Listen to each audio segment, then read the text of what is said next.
Good morning to a brand new day. Time to learn and games to play. Learning things is so much fun. Learning is good for everyone.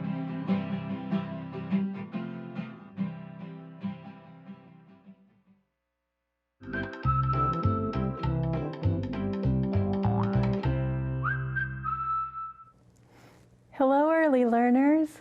Welcome to the art room for our last day of our study of rain. Let's do our hello song and then talk a little bit about what we're going to do today. Hello, nice to see you, everyone. Hello, nice to see you, everyone. Hello to you, hello to you, hello to you, hello to me. Hello, nice to see you, everyone. Boys and girls, I would like to say hello to a few people in Mrs. Topuzhin's class at Muir Elementary. I have Zaire, Gabriel, and Salwa. And I also want to shout out to someone who sent me a letter named Mr. Donald. We thank you for your letters and for your attention to art and enjoying art, everyone. And thank you, Mrs. Topuzhin, for doing art with your children each day and for inviting me to your class to see the art and be able to talk to each of the children as they held their art up to their screen. It was so much fun. Alrighty, so we've been doing the ABCs of rain. And the ABCs of rain, we did the boots, we did umbrella, we did the puddle, we did, what was our other one? Thunder. And today we're going to do rain on the plane. Now some people think plane because they hear the word plane, it's an airplane. But another meaning for plane and a different spelling is like pastures and fields, and it's usually pretty flat. And I put this up here to remind us the plane is out in the country. And then we'll put some raindrops raining on the plane, and you can do your rhyme of rain on the plane.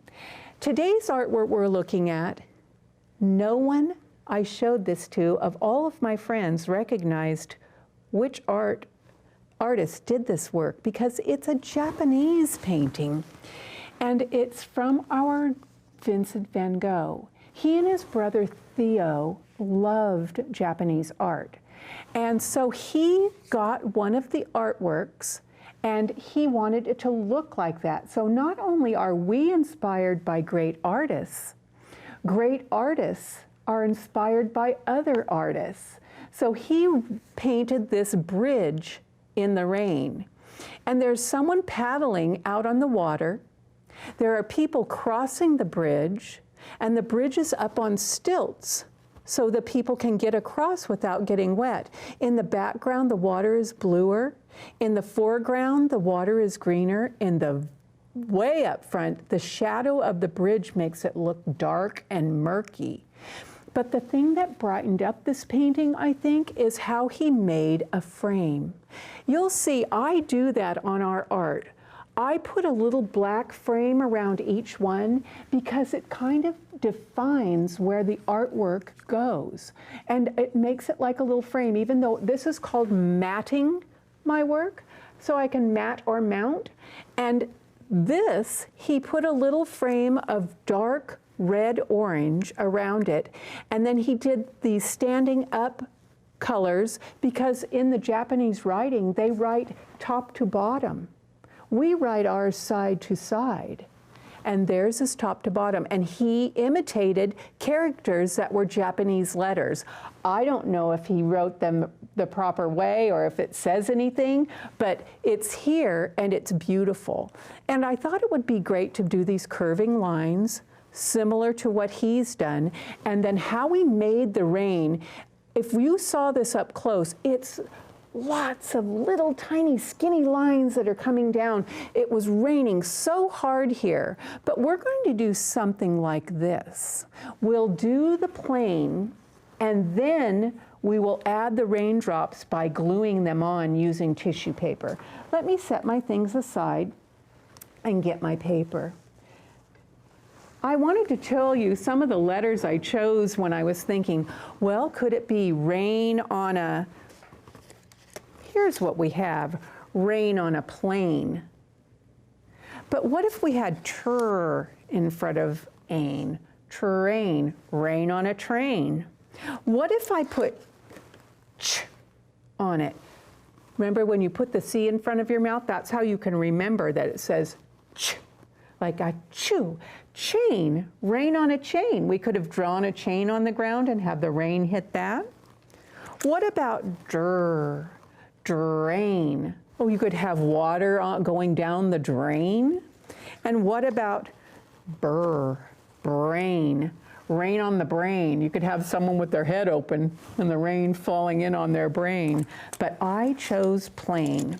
And the artwork we're going to do is using my pastels and doing it in a fashion that I'm going to have to look at it, boys and girls. I'm going to do a green and yellow stripe of some farmland and crops growing, and they do it in rows so that they can get in between, the farmers can pick in between.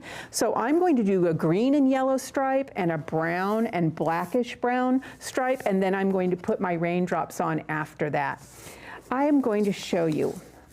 Let me first look at this way, boys and girls. I'm going to start with my lime green, and I'm going to start in this corner and make it go across. Now, if you're doing this with me, go ahead and make yours wherever you want on here. Maybe you're going to want more sky. Maybe you're going to want more grass. You decide. And I'm going to make it all go over to this corner. So this one, I'm going to make it a little bit skinnier up at the top and wider down at the bottom.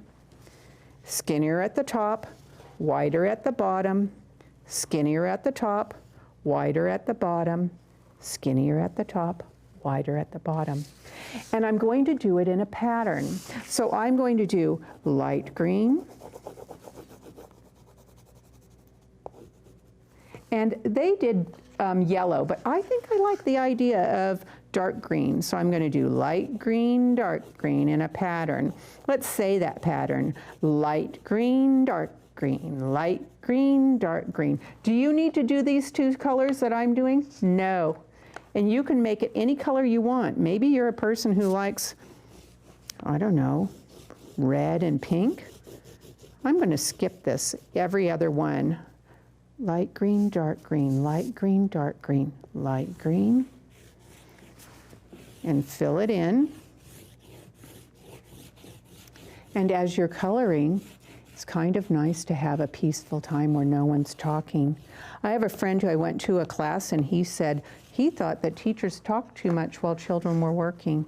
So I'm going to let you just have some peaceful thinking time while you color. I can hear my pastels against the wooden board, though. And you notice I'm not going scribble, scrabble this way, that way. I'm following the pattern and doing it in a curved line and going that way. Look, I just went down and follow the pattern. And I like to keep it in a line like this because that way it looks neat and there's hardly any white that shows. And you remember how to use pastels? I could use my paper towel and blend these together if you like that look. If you like the little polka dots of white in between, then just leave it that way. Now my next hill, I'm going to have it go the opposite direction like they did. So I'm going to do one over here, and I want it to be fat near this edge and skinny on that edge. Fatter on this edge and skinny on that. Fat on this edge and skinny on that. Fat on this edge and skinny. And the same thing, I will do my pattern of one color, then the next color. One color and the next color. And I thought it was easier if I colored, skip one color, because I'm keeping my one pastel in my hand and I don't have to set it down, pick it up, set it down and pick it up.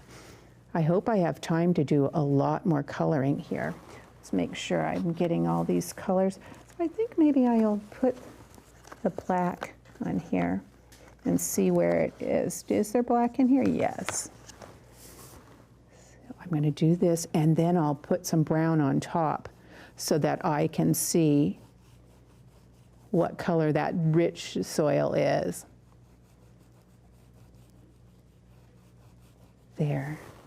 Now, see what I mean? Now it looks kind of too black for me, so I'll put the brown on top of it, and then I can mix it together and make it more like a brownish black, like a burnt sienna or a umber.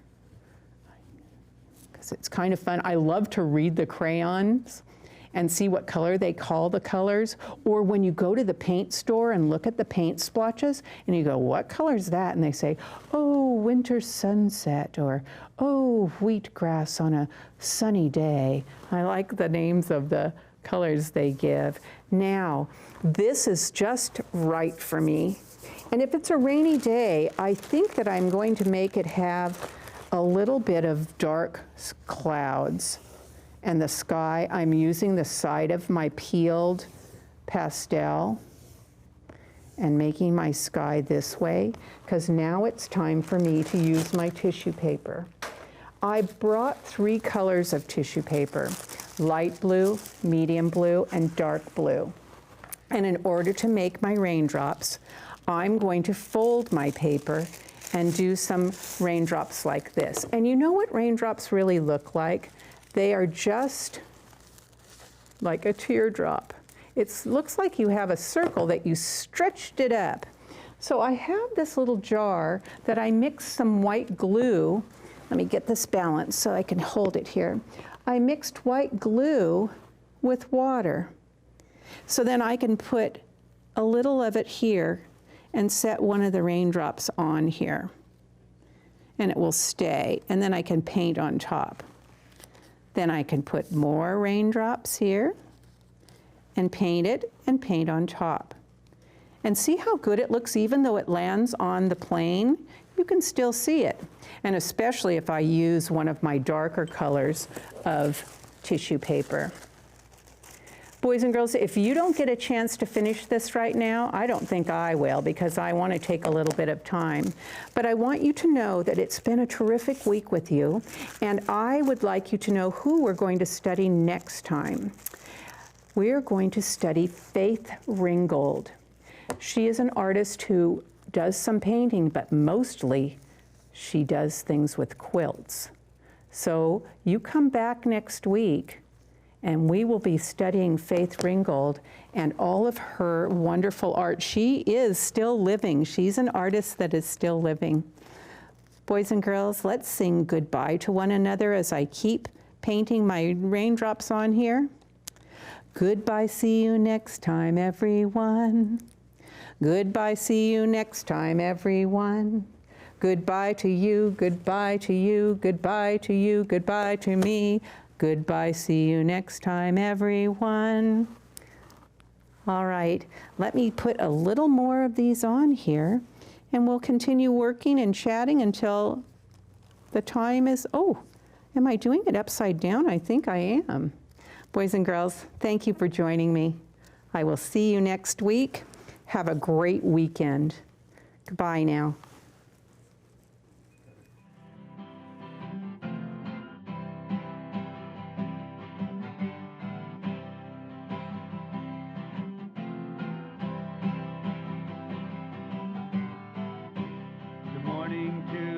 A brand new day.